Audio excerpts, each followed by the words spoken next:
place is kind of intimidating. Let me tell you why. I don't mean that in a bad way. I'm sitting over there, I can't hear singing. It's like the whole room is absorbed. And you know what that tells me?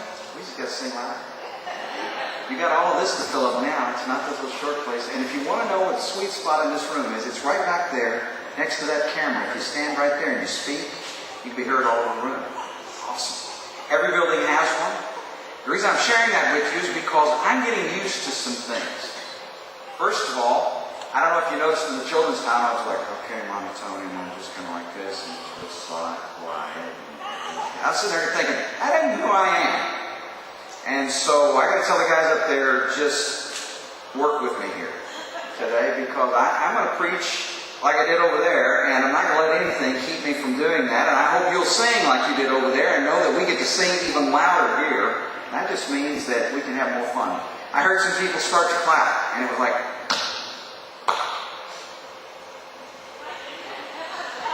I'll do me a favor, pull the hands out, clap, okay? It's all right. And I started to clap with you. I don't usually clap, but I was kind of like, I felt sorry for you. Come on, keep going. Keep going. Don't stop. Don't stop. And it's interesting because we can let the surroundings of this building intimidate us, or we can say, Lord, thank you, and we're going to worship you right here in this place. Let me tell you some things that are going on right now. All God's people said. Let me tell you what's going on right now. I had the opportunity this morning during the Sunday school time to go and visit with the Spanish congregation, those who meet and have a worship service over there. And I got to tell you, some people say, man, how are we doing all of this and everything? There's about 25 over there this morning. And it's interesting because God provided enough staff for us to have a pianist here, the orchestra here, for people to be over there, and all of the needs be met. One of the things people ask me all through the process of this building is, Brother Jack, how are we going to take care of this? How are we going to take care of that? And you know what? I don't mean to be condescending. In fact, I'm trying to be biblical. God will provide. And we need to understand that. And I believe He's going to fill this place, and I believe He's going to fill it beyond this capacity. And I have to tell you, that's my heart's desire. And I don't desire it for me. I desire it for the kingdom. He's given us this, and no matter how absorbing it is of the sound. In fact, a lot of people walked in this building and said, man, it's not an echo chamber. Most gymnasiums are. But this is actually a speaker's hall, which is awesome. God had designed all of this, and I'm just thrilled about that. I hope you will share my enthusiasm. I hope that you will embrace that, and that you'll understand that God has us in a wonderful, wonderful place.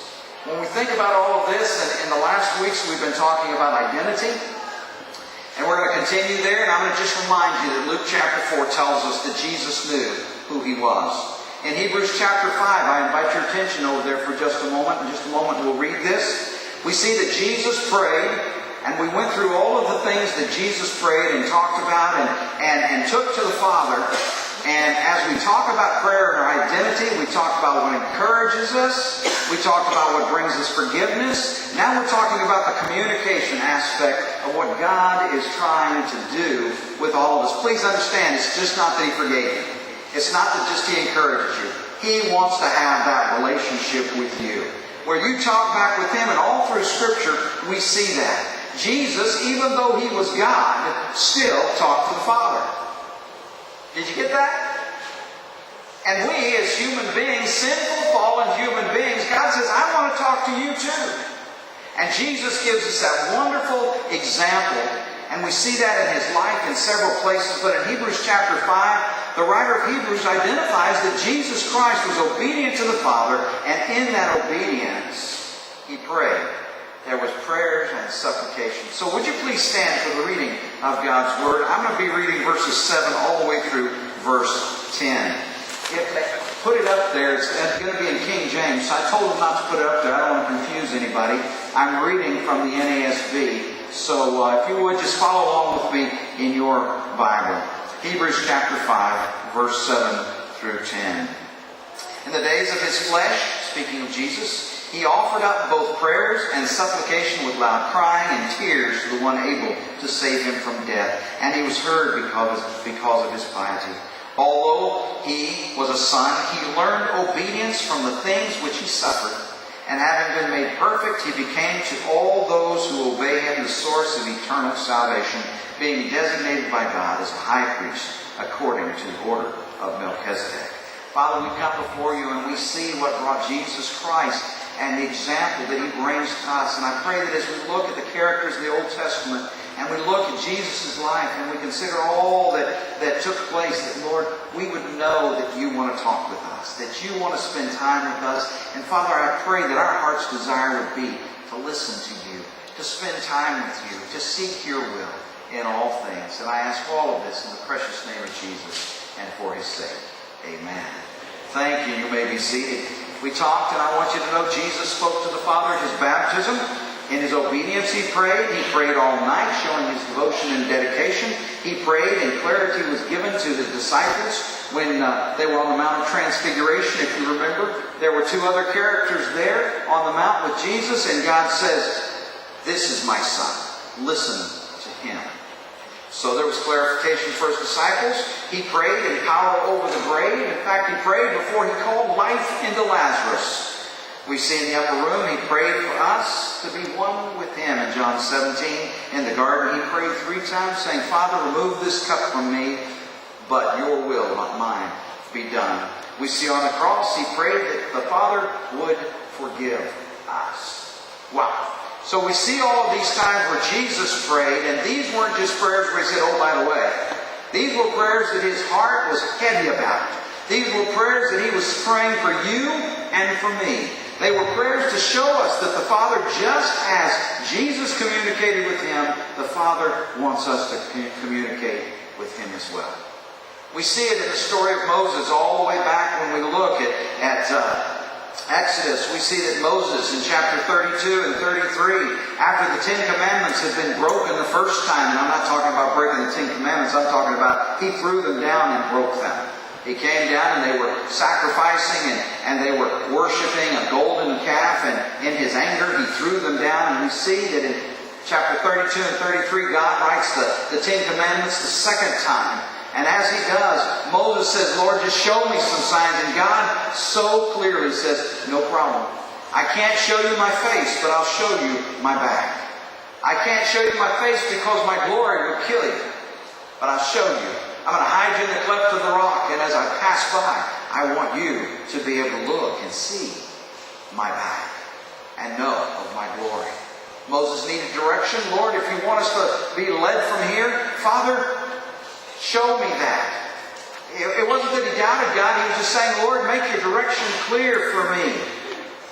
He said, "Go with us." And God said, "I will, and I'll grant you this request, even so huge, as so glorious as it was.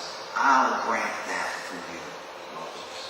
And then we see in Joshua chapter 1, God comes to Joshua, Moses is dead, and Joshua now is in charge, and God says, "I'm going to be with you, be strong and courageous." This was a conversation that God was saying, "You be strong and courageous. I will take care of all the details." And he does.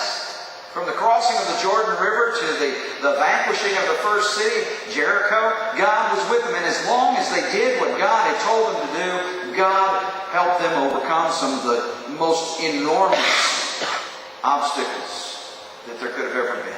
Walled cities, giants, all those things that would scare you and me. God said, "I got this."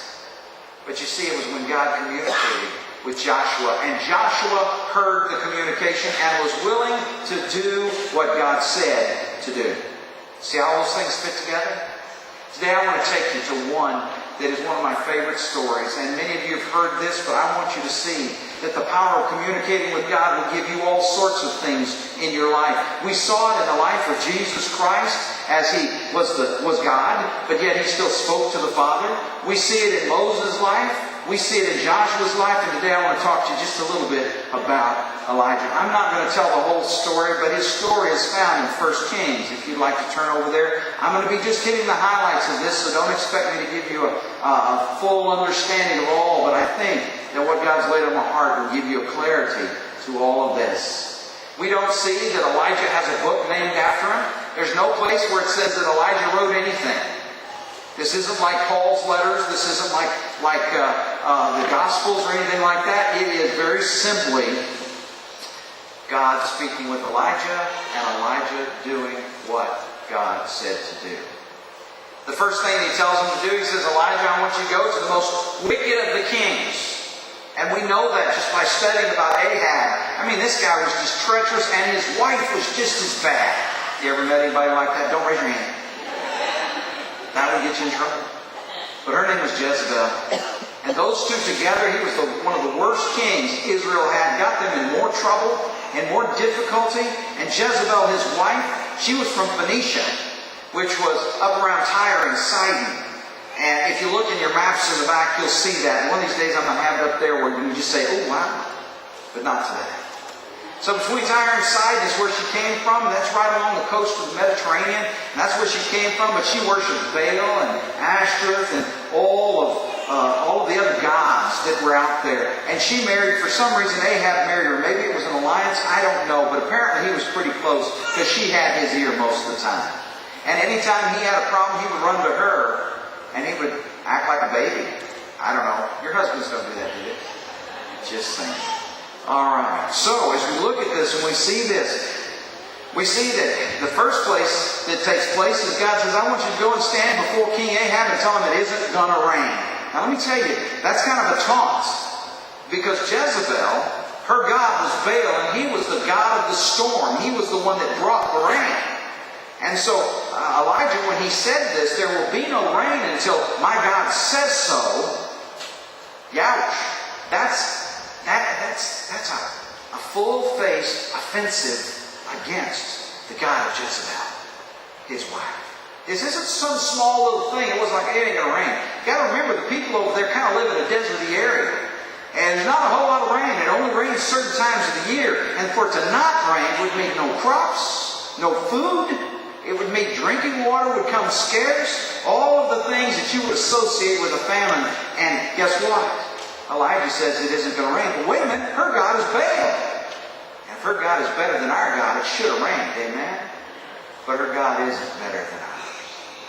And so he stands there and he speaks to the king. And could you imagine standing in front of the king of Israel and saying, I challenge the sovereignty of the God you want to serve with the sovereignty of the only God, the one I serve. I want to challenge you in that. Well, I'm sure that Jezebel didn't take it too kindly. But it says that the Lord told him, get out of there. Get out of there. In fact, we picked that up in 1 Kings chapter 17, verses 1 and 2. The first place he sends him is to a place of solitude. And I love this because think about your prayer life for just a moment. How much time do you spend in solitude alone with God? Most of us, when we get alone, we don't like it, we turn on the TV or music or go do something. My wife will tell you, when there's nothing to do, I like to eat. I'm just telling you. I like to eat. When I get tired and I want to stay awake, what do, baby? I eat. That's my mechanism for coping with dead time in my life. I'm working on that. A little bit at a time, but I am working. But the thing about it is, God takes Elijah to a place of solitude. Can you get alone with God and feel comfortable in your skin? Can you get alone with God and say, God, I'm just going to sit here and listen for you today. Can I take just a few minutes and I want to be with you. I want to spend time with you. I don't want anything else to interrupt. How many of you are squirrel characters? Yeah, me too. Distractions, do they ever get to you? Any of y'all ever get distracted? You know, Satan loves to distract us, especially when we want to have any kind of alone time with God. And he'll distract you with tragedies with your kids, and he'll distract you with work, and he'll distract you with all sorts of things. And in the course of it, it keeps you from having that alone time with him. And God is teaching Elijah a wonderful lesson right here, a lesson that we should learn, and that is we ought to desire to have alone time with God. You'll fill up your time. When you have spare time, you'll fill it up with all sorts of stupidity. You will. And you say, oh, I'm going to have some time. I have to tell you, when my kids left, I thought, man, me and Kim are going to have so much time to do so much. And I'm sitting here going, man, where'd the time go?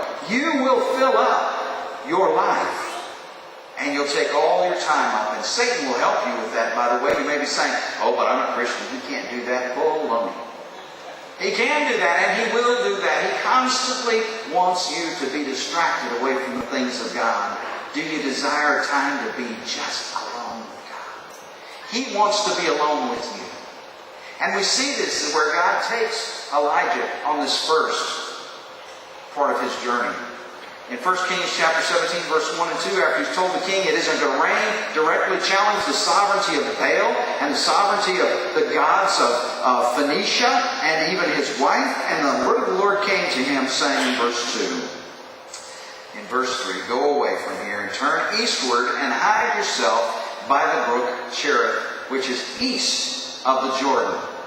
Now, if you can, imagine the Mediterranean Sea, and to you it would look kind of like this, and there's the Mediterranean out here, and here's Israel over here. The Jordan River is over here, and going east would be that way, and I'm not trying to be geographically correct, I'm just saying, if you were looking at it. So east would be on the other side of the Jordan, away from the Mediterranean.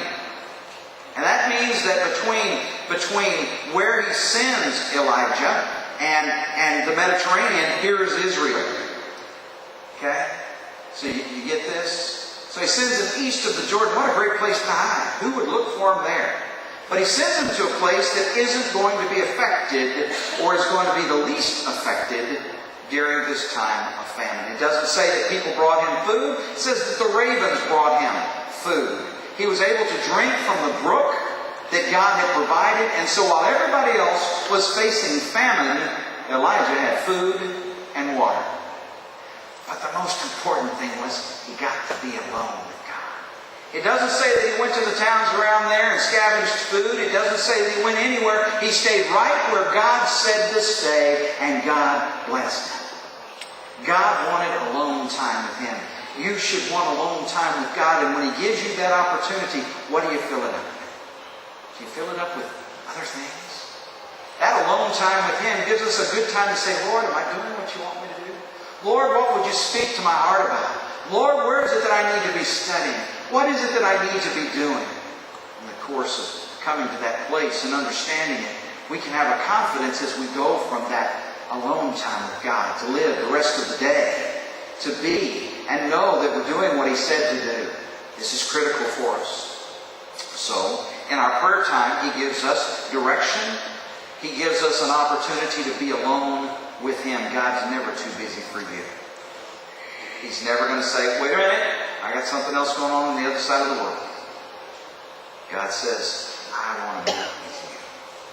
So he gives him that alone time. He gives him direction on where to go, to the brook Cherith, and he says, I'm going to provide for you in the simplest of ways. All of this takes place, and if you notice, the word of the Lord came to him saying, this is where I want you to tag into the prayer. Are we close enough to the Lord that if he was to tell us something, we'd even know what he's saying? Would we even be able to hear him? Elijah was. And when he did, when he got this, he went right where God told him to go. I have so many people come to me and say, I just don't know what God wants me to do in my life. I'm just so confused. I got to tell you, God is not confused about your life. God has a plan for you. God has a path for you. He's not confused. So if there's any confusion, it's really on our part. Because God says, I want to be clear with you about what I want you to do. So, we find that alone time. We find that direction. But then, God says, even when there's danger, God speaks to him again. And if you look down in verses 8 and 9, the brook dries up. And there's no more water there. And God says, time to go. Could you imagine that? Being there and watching the brook, it's got a little smaller and smaller each day. And then all of a sudden, it's not there. And God says, but I got some place for you to go. Isn't it great how God isn't always an on-time God? It wasn't 3 weeks after the brook dried up. It wasn't, a month later. He went to him right then. He said, okay, the brook's dried up, but here's what I want you to do. Now this is where we have to know that in prayer, when God speaks to us and we listen, when he speaks to us and tells us to do something that's beyond our comprehension, that's beyond our ideologies, beyond anything that makes sense, the best thing to do is say, Lord, I'll go with you. But here's the thing. I have people come to me all the time and say, oh, the Lord told me to do this. And I'll always ask them, are you sure it was the Lord? I'm not questioning if the Lord can speak to anybody. But sometimes we declare that it's the Lord's and it isn't. You ever done that? Yeah, don't raise your hand. We all have somewhere down the line. So, this has got to be, I'm supposed to buy this and I'm supposed to buy that. It's God's will. It doesn't mean that those things don't happen. It just means how many times have we been caught doing those things and then God didn't bless it. You ever been there? Yeah. But I just knew it was God's will. Well, maybe we need to listen a little more carefully to Him and seek out a little bit more from Him. But here's the thing. God is asking him to do something that's dangerous and doesn't make a whole lot of sense. Remember I told you he was over here on the east side of the Jordan. There's Israel over there, and the Mediterranean's over there. And he says, I want you to go to a little town called Zarephath. Let's read that real quick in verse 8 and 9 so you know where we're at. Then the word of the Lord came to him, saying, Arise, go to Zarephath, which belongs to Sidon, and stay there. Behold, I have commanded a widow there to provide for you. Let's go back to the picture again. Here is Elijah on the east side of the Jordan. Okay? God says, I want you to go over to Sidon. Remember I told you Tyre and Sidon are on the coast. You know what's between where Elijah is and where God wants him to go? Israel. Where Ahab and Jezebel are. Jezebel and Ahab want him dead. That means he has to pass through the territory of Israel to get to Sidon, to get to Zarephath, which is a little community. They're right there between each other, between Tyre and Sidon. He says, I want you to... Wait a minute, Lord. And here's where probably a lot of us would ask, do you not know that I have to pass right through that dangerous spot? It's scary there, Lord. The Lord says, that's where I want you to go. Why would he send him from the east side of the Jordan River all the way over here, across Israel, over to Tyre and Sidon, to a place called Zarephath? Oh, if that doesn't just challenge your heart a little bit. Did I mention that Tyre and Sidon are both a part of Phoenicia, which is where Jezebel is from? Did I mention that?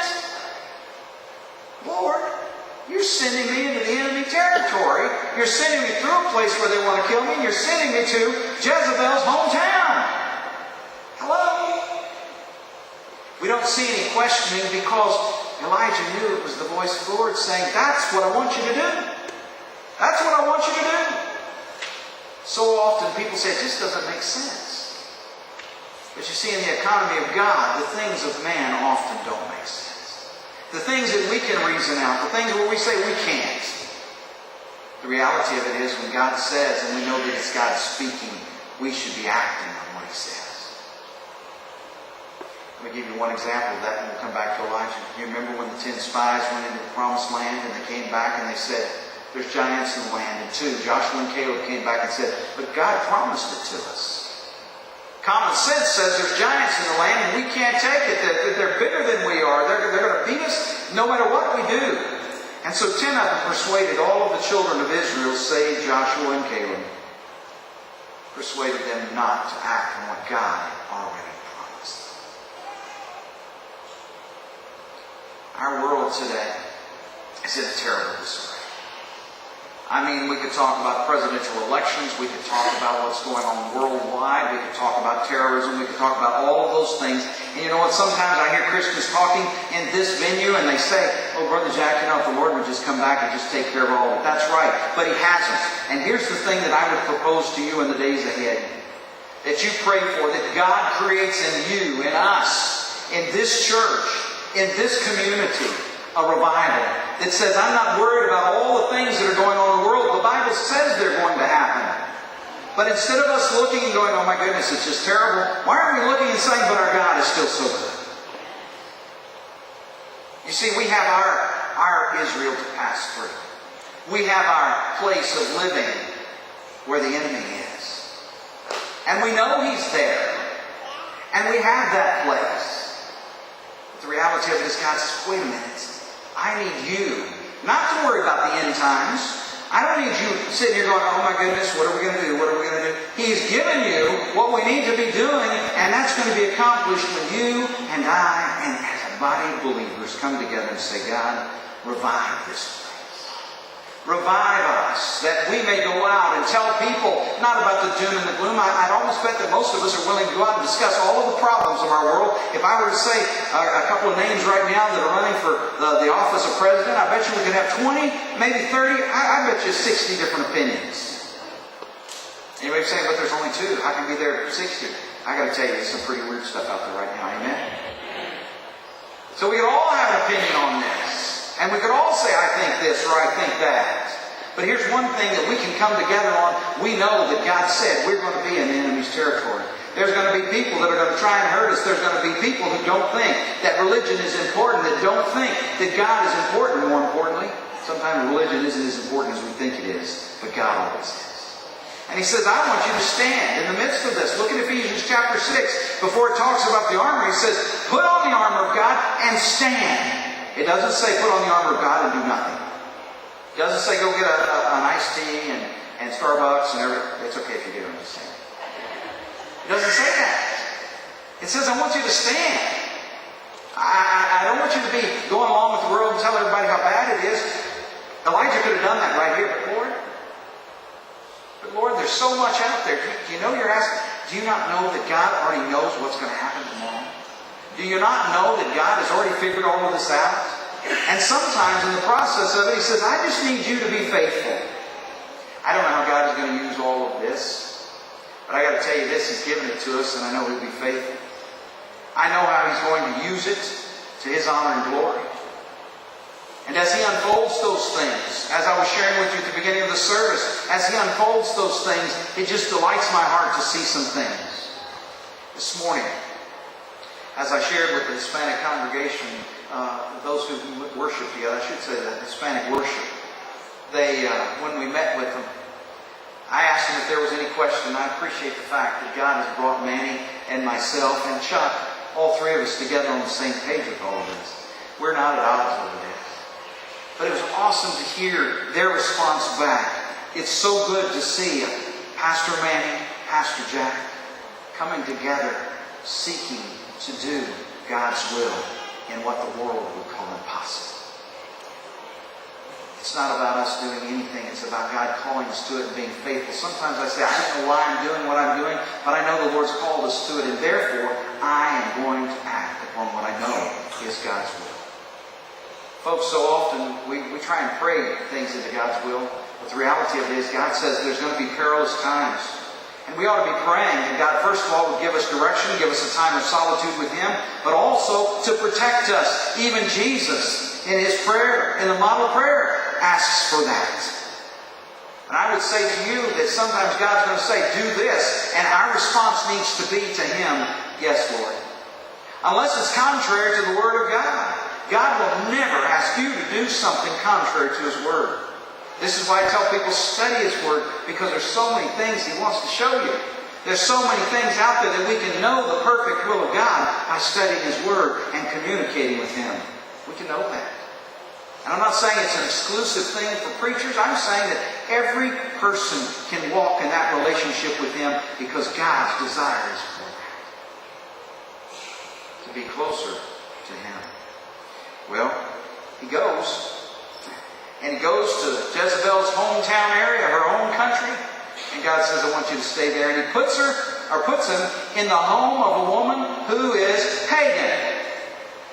She's not a Christian. Jesus hadn't come yet. She's not a believer in Yahweh. But she's about to make the dinner for her son and for herself, just a little bit that they had, and she was going to die. And here's the thing, even in the midst of a sinful world, even in the midst of the enemy territory, God says, I want to do extraordinary things through you. Now please, I'm not preaching that you're going to slap people between the eyes and say you're healed and all those other kind of things. But we're going to talk about some of that in just a minute. But I am talking about the fact that God will take you in the presence of people who don't know Him. And in that presence of those who don't know Him, you have the opportunity to shine for Him. And that's exactly what Elijah did. You have the opportunity in a lost world to be a light. So, he becomes that. She does what he instructs. She's a pagan woman, believing in Baal and believing in the Ashtoreth and all of those things. She's a pagan woman, but yet God took Elijah to her presence, and he was faithful before her to his God. And his God supplied, in the midst of the famine, supplied everything she needs. And then in the course of it, after all of this has taken place, her son dies.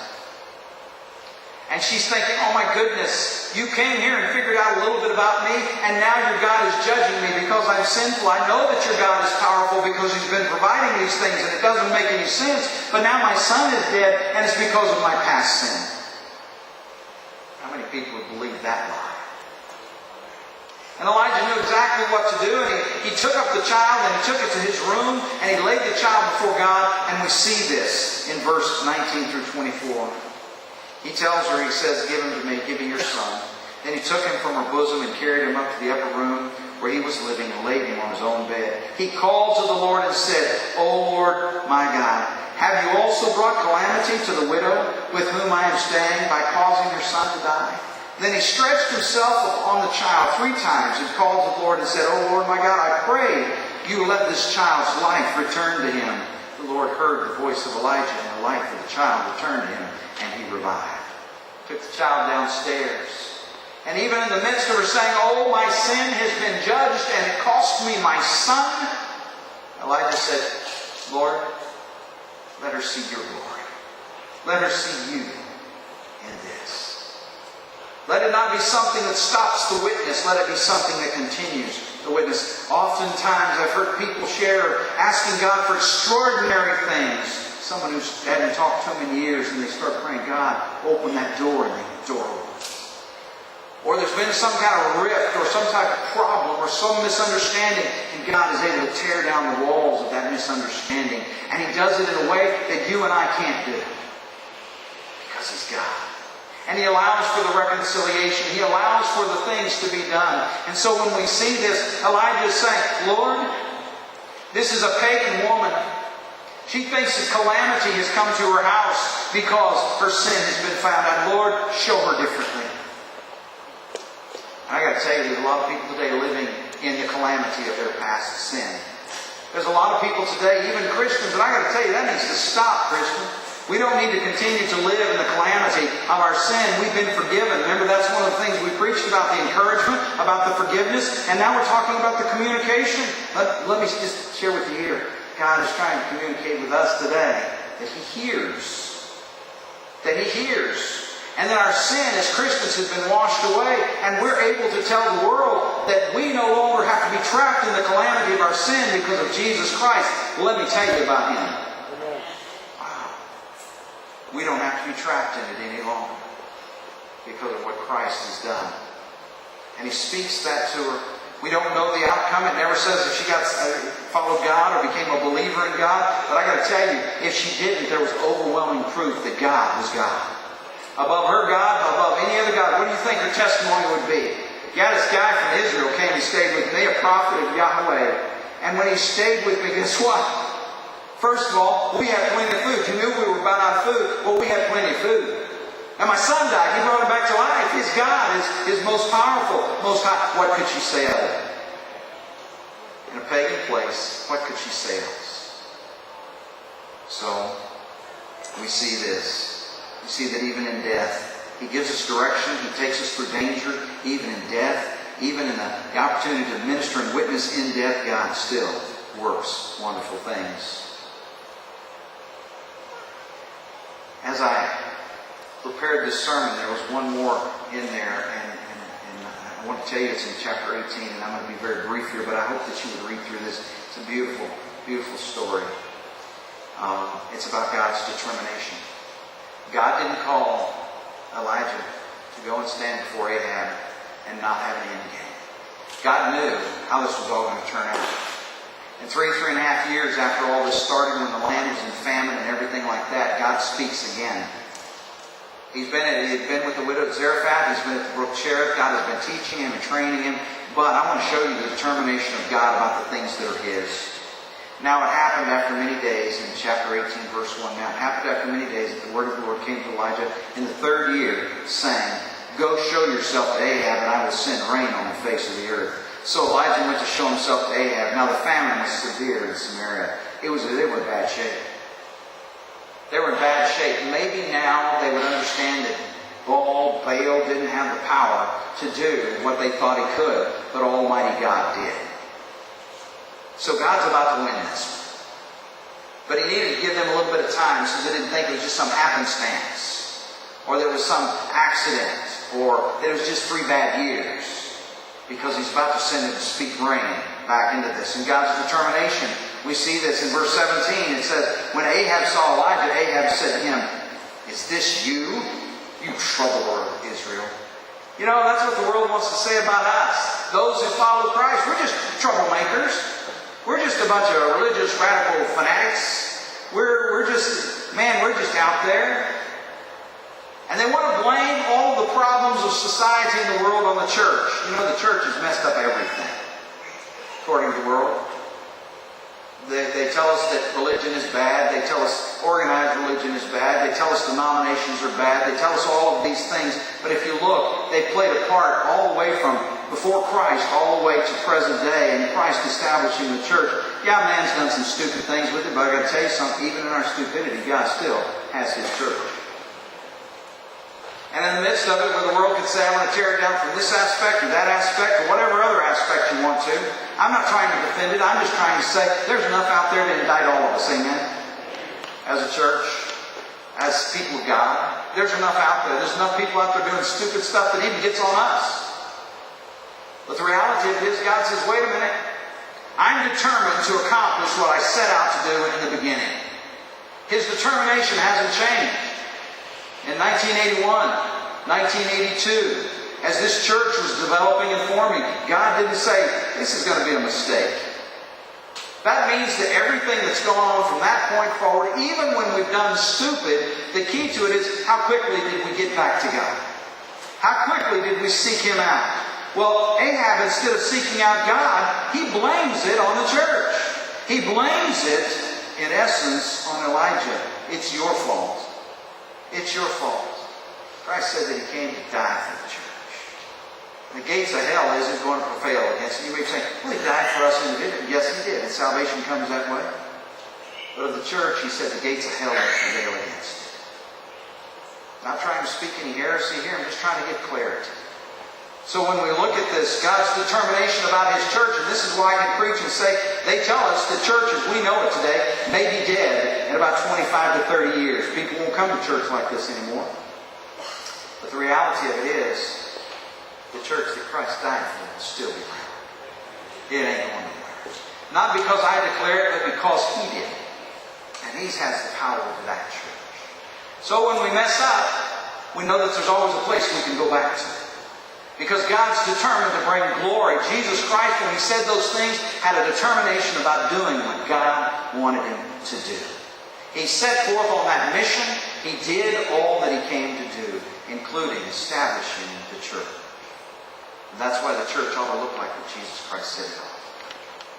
That's why it needs to be functioning that way.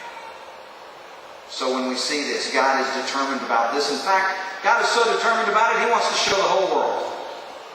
And it's not so He can show us off. He wants to show the whole world to His glory. He wants the whole world to see Him. Because you see in chapter 18, verses 17 through 19, when Ahab saw Elijah, Ahab said to him, is this you, you troubler of Israel? He said, I have not troubled Israel, but you and your father's house have, because you have forsaken the commandments of the Lord, and you have followed the Baals.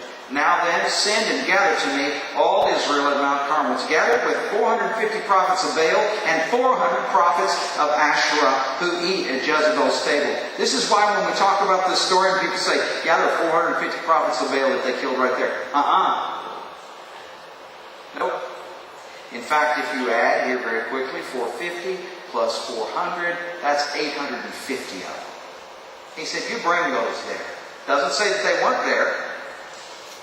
But He said, you bring them. This was a direct challenge. It was what it was 3 years earlier. A direct sovereign challenge to the God of the world at that time through Jezebel. So we see this. And He gathers them together. And the final thing I share with you today is in chapter 18, verses 30 through 39. Elijah says, come here. They're on Mount Carmel. Come here. I want to show you something. They had danced around and hooped and hollered all day long. He says, come here. He rebuilt the altar of God with 12 stones. He put water all over it. Barrels of water all over it. And then, in the midst of all that, after he'd given them the opportunity to worship and call upon their God, to do all sorts of things, they'd gone so far as to do mutilation to themselves. In fact, at noontime, he taunted them. In fact, one of the taunts was, hey, maybe your God is in the bathroom right now. If you look at the language, I promise you will see that in there. He's taunting them. Maybe your God is out indisposed right now. Maybe that's why he's not listening. But then he prays in verse 36, at the time of the offering of the evening sacrifice, so he let this go on all day long. Elijah the prophet came near and said, O Lord, the God of Abraham, Isaac, and Israel, today let it be known that you are God in Israel, and that I am your servant, and I have done all these things at your word. Answer me, O Lord, answer me, that this people may know that you, O Lord, are God, and that you have turned their hearts back again. Then the fire of the Lord fell and consumed the burnt offering, the wood, the stone, the dust, licked up the water, and all of it, even that was in the trench. When all the people saw it, they fell down on their face and they said, the Lord, He is God, the Lord, He is God. One of the things about prayer is that God will show us that He's God. Not because we demand anything of Him, but because we're faithful. He'll show us that. It won't be something where you can say, look at me, God did this for me, and God did this. It's not about those things. It's about saying, I have watched the hand of God work in situations that are bigger than I am, and God is God above any. There is no other God. I won't worship Him. The people, in fact, he taunts them at the beginning of this. He says, how long will you waver between two things? How long will you say this but I believe this? At that particular point, the people said, we're on your side. And you know, in that moment, God got the glory for that day. But I got to tell you, God gets the glory for every day. Whether we know it or not, He gets the glory. He wants to have the glory in your life. And through communicating with Him, you can understand what it is that He wants you to do. Apart from that communication, how can I know what you would have me to do? I think it's very interesting that I'm not a good communicator. I love to preach God's Word, but I'm not a good communicator. And I say that because oftentimes when I open my mouth to try and explain something, I go around the mulberry bush 4 or 5 times. And I keep explaining it because I look at the look on your face like, huh? And so I keep going. Some of you, I had you at, hey, can you do this for me? And you're like, yeah. Maybe it's that you're looking at me like, oh, why are you keeping on explaining it? I wish you'd just stop me right there so I get this. But here's the thing about it. I keep trying to communicate because I don't think I'm communicating well. And when that happens, my goal is not to upset you, not to frustrate you. My goal is to communicate with you. I'm not trying to vex you. I'm not trying to mess you up. I'm trying to do it because I want you to know I have a desire to communicate with you. And while I'm a poor communicator, on many occasions, I know that God is the best communicator. But it's, are you willing to listen? Are you willing to listen? Even when I communicate, I beg you, please know that my intent is not to hurt you, or the church, or the glory of God. He's going to have His glory.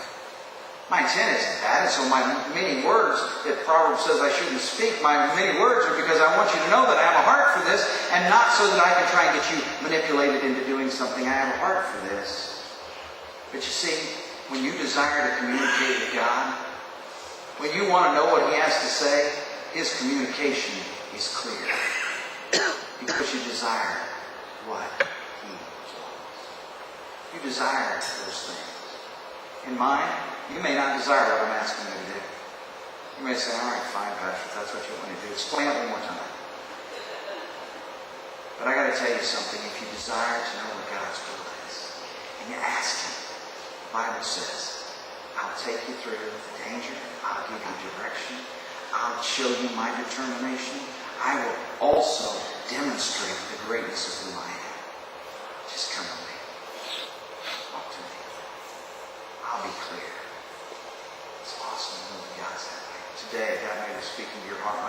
be something God's calling you to do.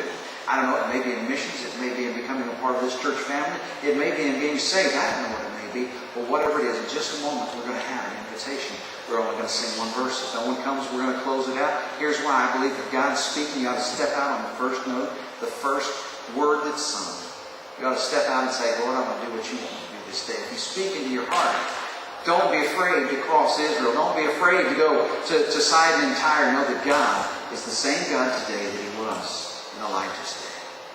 If He's calling you to do something, even though it sounds crazy, like get saved? Really? Be a missionary? That's just weird.